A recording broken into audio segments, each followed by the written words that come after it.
What's up, guys? Welcome to Daily Dose of Reddit. This is your host that's finally watching Game of Thrones Season 8, Zach, and today's subreddit is r/ChoosingBeggars.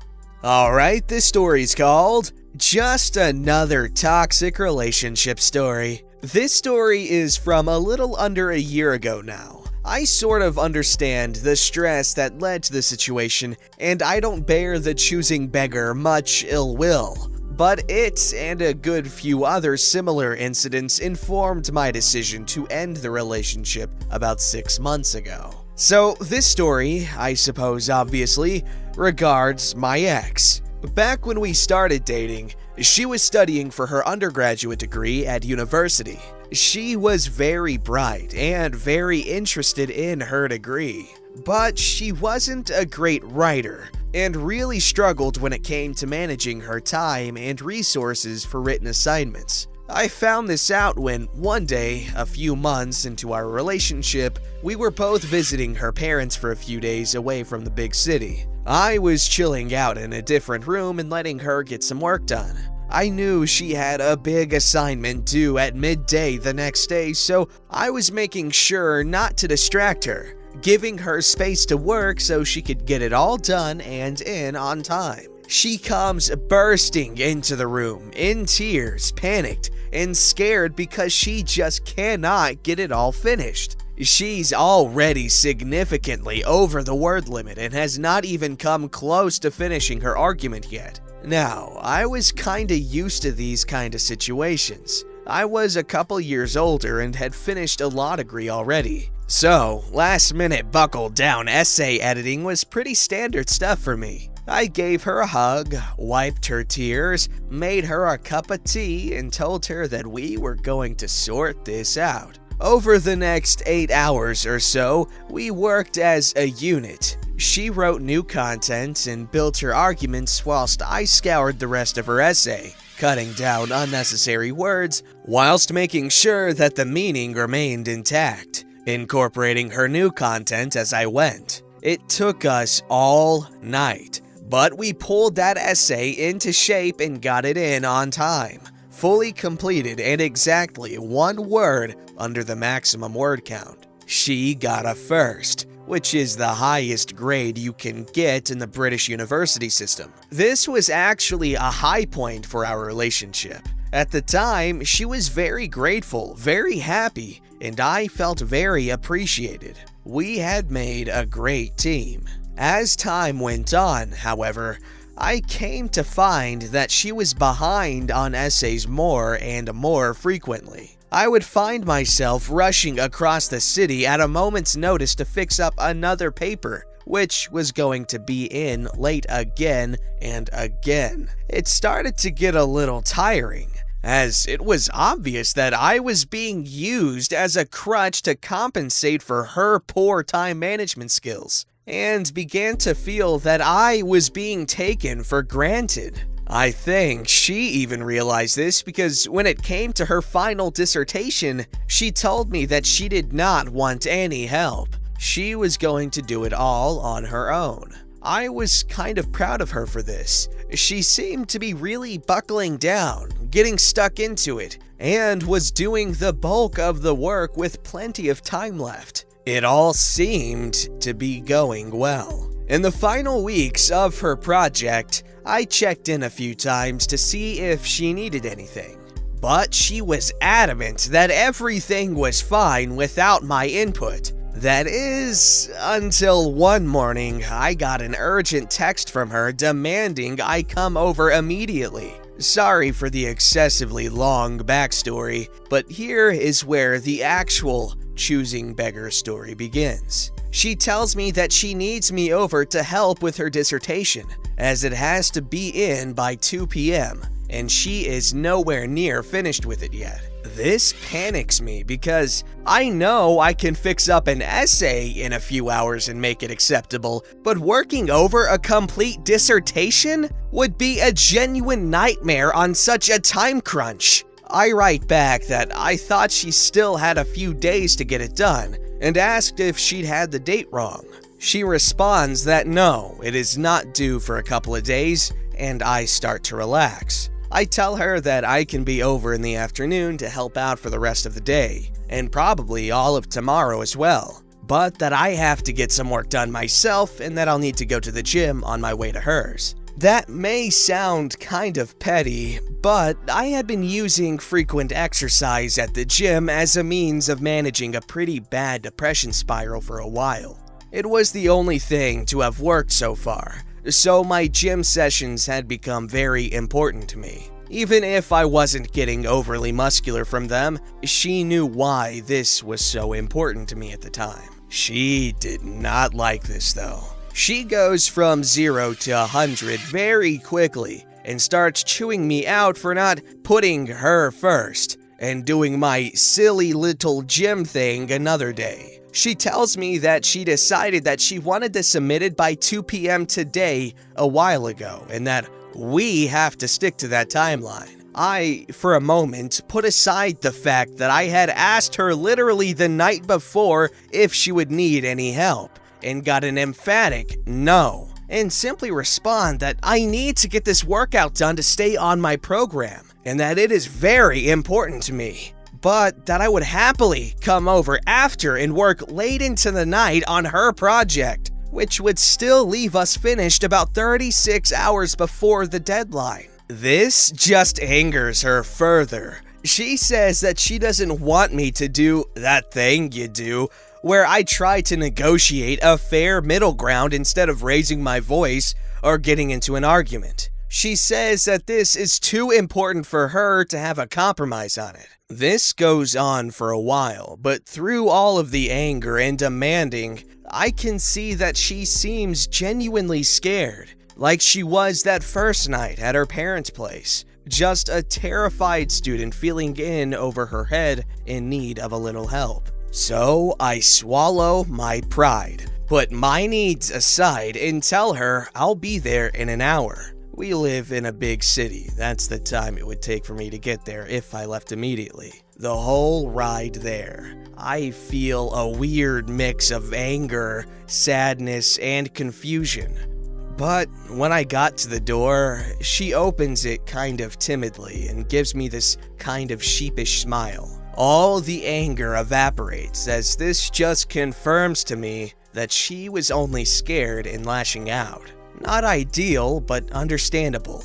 I once again give her a hug and make her a cup of tea, and we set to work. It's a harrowing ordeal. The paper is content complete, but it is thousands of words over the limit and riddled with grammatical and spelling errors. I work non-stop at it till late in the evening. We were never going to make it by 2 p.m., but with a lot of hard work, it is finally finished. With everything put in its right place, it's actually a very thoughtful and interesting project. I give it one last read over, smile, and hand the laptop back to her for her approval. She snatches it off of me with a kind of huff sound, as her attitude changes immediately. Over the next minute or so, she confirms that the work is done, checks that it's all ready to go, and then closes the laptop and immediately launches into an argument with me about how I should have come over immediately without being so difficult about it. I'm stunned.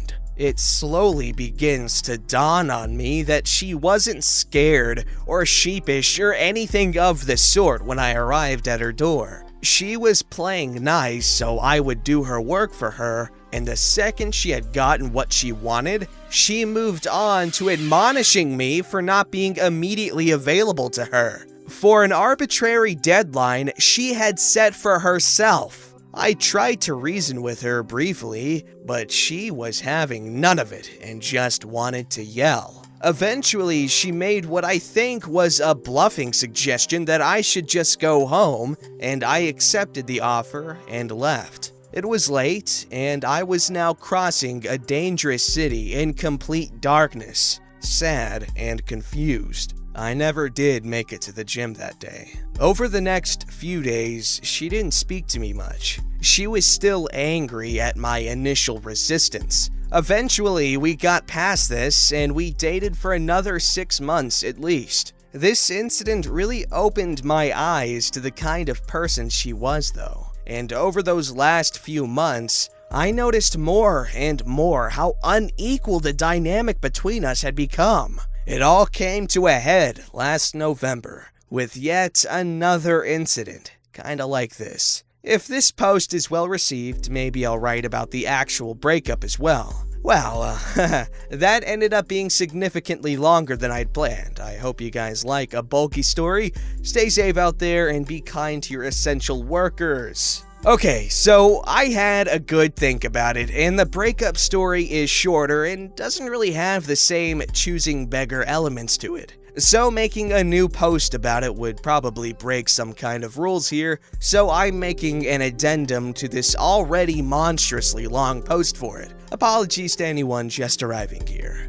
Okay, so this is now about 6 months ago. It's important to the story for you all to know that I'm an extreme sports instructor. And at the time this is set, I was in training for a new qualification in a new sport. I was abroad for the training and qualification, and honestly was kind of happy for the break from the relationship. Things had been rocky for a while now. Many incidents similar to the above, but on smaller scales. Back home, the ex was now working on her master's degree and applying for jobs when it was all over. This first incident happened in the first week of my training. I'd only done this particular sport once before applying for the course. It was an ab initio course, so doable but tough for a complete rookie. And probably predictably, I'd taken quite a major fall on our second day and badly bruised my ribcage. It was still hurting pretty badly over a month later, so you can imagine I wasn't in a great state that day. I get home after training, go straight to bed, and decide to call the ex before I turn in to see how her day went. The conversation went pretty normally at first, until I built up to tell her I'd been injured, and she barely reacted at all. That seemed odd to me. So we kept on chatting until, eventually, we had this exchange. So, I had another interview today. Oh, that's right. How'd it go? Went great, I think. I feel pretty good about it. That's amazing. I'm so proud of you. Which job was this one? There was a long pause before she said, Pretty weird that you forgot about it, though. And I just got this sinking feeling in my stomach, which had grown way too familiar lately. She was looking for a fight. I did feel bad for not asking about it, but this was the only time I'd forgotten to ask about one of her many recent interviews. And given that she knew I had been pretty badly hurt and barely even reacted to it, I started to get that same feeling of how unequal our partnership had become.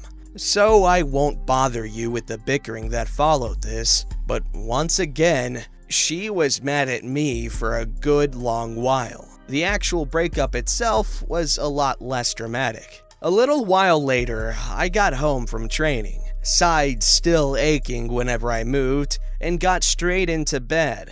Being able to lie completely still on my back was the only thing that dulled the pain.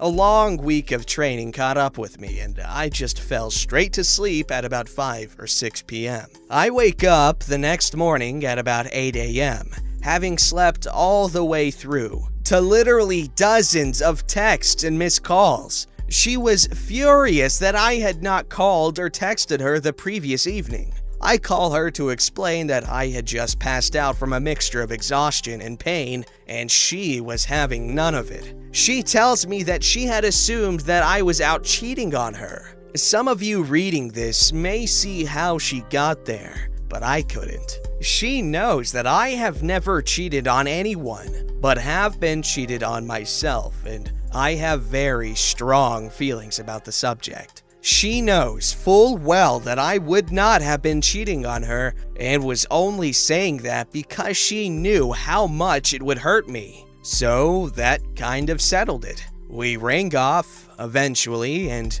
I called her back later that night. A long discussion ensued, at the end of which I broke things off between us. I would have preferred to do it in person. I know that's a more fair way to end things, but as I'd said, I was in another country by now, and that was not really an option. So that's the end of the story. A few months after that Modelo kicked off, and due to the lockdowns, I'm still in that country I was training in. Managed to get my license sorted and find some work in the industry before it did, luckily. Hope you all enjoyed the update. Wow, that was quite the tale. While it's not necessarily hardcore and severely dramatic or whatever, it was so well written.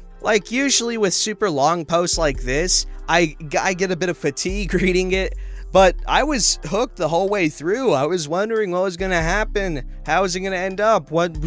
She's crazy, man.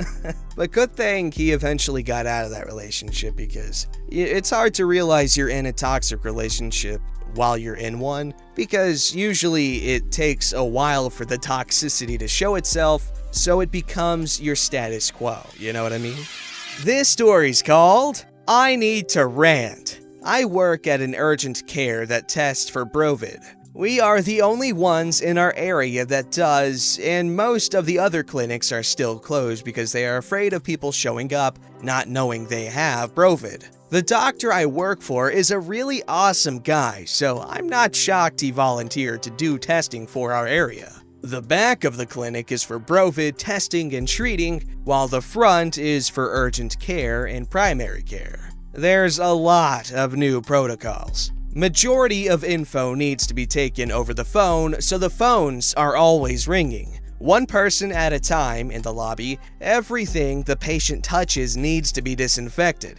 Doors are always locked. One door is for letting patients in, and the side door is for letting them out. And the last two I've been yelled at by people so many times now. We are usually a walk-in, but due to Brovid, everything is by appointment only. Lastly, everyone must wear a mask. We don't get a designated lunchtime, and to accommodate people, we've scheduled over it. The most we ask people to wait is 2 hours, and for emergency patients, no more than 10 minutes. People have slammed our doors, called us Nationalist Socialist German Workers' Party's members, tried to break our door open, yelled at us, tell us we're a joke, threaten us, refuse to leave, refuse to wear a mask, say we're infringing on their rights. The list goes on. Patients who I knew, who I talked to on a daily basis, are dead. A couple that came in often were dead in 3 days. We've had patients induce their own deaths because of this. I've had people call up crying because loved ones are in the hospital with Brovid and they're afraid. So God forbid if I ask you to wear a mask and wait your turn. Thanks for letting me rant and stay safe. Well, first off, given the nature of that rant, we must thank our healthcare providers, because busy and scary times now, folks. So the individuals that are directly helping these situations need to be respected and recognized for their work. So yeah, if you guys have crazy work rants that you just want to get off your chest, it doesn't even have to be something exciting like healthcare. It could be something lame like, oh man, this accounting job sucks, man. I don't care. Just let loose, my dudes. Don't forget to like, subscribe, and hit that bell to never miss an episode.